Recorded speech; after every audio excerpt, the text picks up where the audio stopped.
हरिः ओम्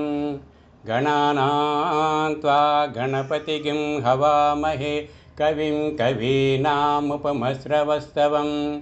ज्येष्ठराजं ब्रह्मणां ब्रह्मणस्पतः आनशृण्वन्नोतिभिस्सेदसादनम्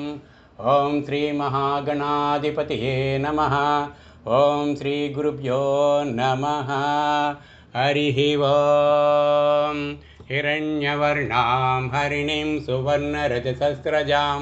चन्द्रां हिरण्मयीं लक्ष्मीं जातभेदो महावः। ॐ सहस्रशीर्षा पुरुषः सहस्राक्षा सहस्रपात् स भूमिं विश्वतो वृत्वा अत्यतिष्ठादशाङ्गुलं तां मावह जातभेदो लक्ष्मीमनपगामिनीं यस्यां हिरण्यं विन्देयं गामस्वं पुरुषानहं पुरुष एवेदघं सर्वं यद्भूतं यच्च भव्यम् उतामृतत्वस्येशानः यदन्नेनातिरोहति अश्वपूर्वामृधमज्जां हस्तिनाधा प्रबोधिनीं श्रियं देवीमुपह्वये श्रीर्मा देवीर्जुषताम् एतावानस्य महिमा अतो ज्यायगस्य पुरुषः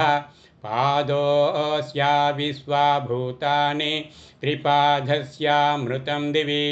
कांसोऽस्मितां हिरण्यप्राकारा मर्द्रां ज्वलन्तीं तृप्तयं तां तर्पयन्तीं पद्मे सितां पद्मवर्णां तामिहोपह्वये श्रियं त्रिपादोर्बाहुतैत्पुरुषः पादोऽस्येह भवात् पुनः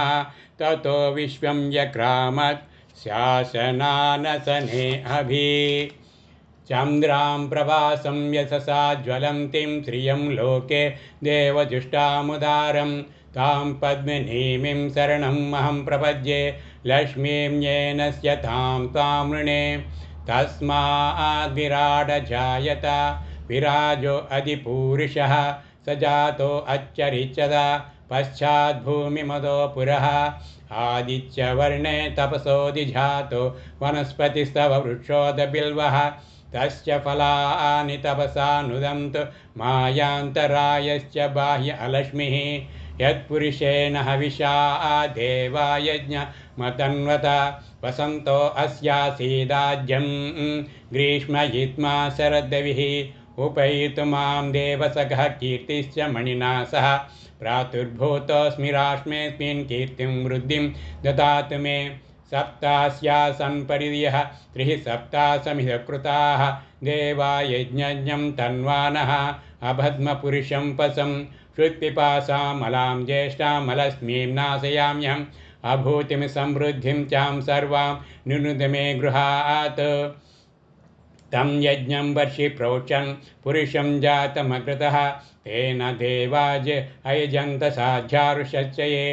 गन्धद्वारां दुरादर्शां नित्यपुष्टां करीषिणीं ईश्वरीगं सर्वभूतानां तामिहोपह्वये श्रियं तस्माज्ञा सर्वहुतः संवृतं पृषधाज्यं पशुगाश्चक्रे वायव्यान् आरण्यान्मशये मनसः काममाकुन्तीं वाचः सत्यमसीमसि पशूनागं रूपमन्यस्या मयि श्रीः श्रयतां यशः तस्माज्ञा सर्वहुतः रुचसामानि जिज्ञरे छन्दागांसि जिज्ञरे तस्मात् यजस्मा जजायत कर्दमेन प्रजाभूता मयि सम्भव कर्दमा श्रियं वासय मे कुले मातरं पद्ममालिनीं तस्मादस्वा जायन्ता एके चोभया ततः गावो हजिज्ञरे तस्माज्ञातजावयः आपः सृजन्त सिघ्नाति चिक्लीत वस्मे गृहे निच देवीं मातरं श्रियं वासय मे कुले यत्पुरुषं यदुः कदिदा विकल्प्यन् मुखं किमस्य कौ बाहु कावु रूपादा उच्यते आर्द्रां किह करिणीं यष्टिं पिङ्गलां पद्ममालिनीं चन्द्रां हिरण्मयीं लक्ष्मीं जातवेदो महावः ब्राह्मणोऽस्या मुखमासीत् बाहुराजन्यः कृतः ऊरु तदस्यद्भेष्य प्रव्यागं शूद्रो अजायत आर्द्रां पुष्करिणीं पुष्टिं सुवर्णां हेममालिनीं सूर्यां हिरण्यीं लक्ष्मीं जातवेदो महावः चन्द्रमा मानसो जातः चक्षो सूर्यो अजायत मुखं दिन्द्रश्चाग्निश्च प्राणद्वायुरजायत तामावह जातवेदो लक्ष्मी मनपगामिनीं यस्यां हिरण्यं प्रभूतं गावो दास्यो स्वान्विन्देयं पुरुषानहं नाभ्या आसीदन्तरिक्षं शीर्षोजौ समवर्ततः पद्भ्या भूमिर्तसः सोत्रात् तथा लोकागम् अकल्पयन्।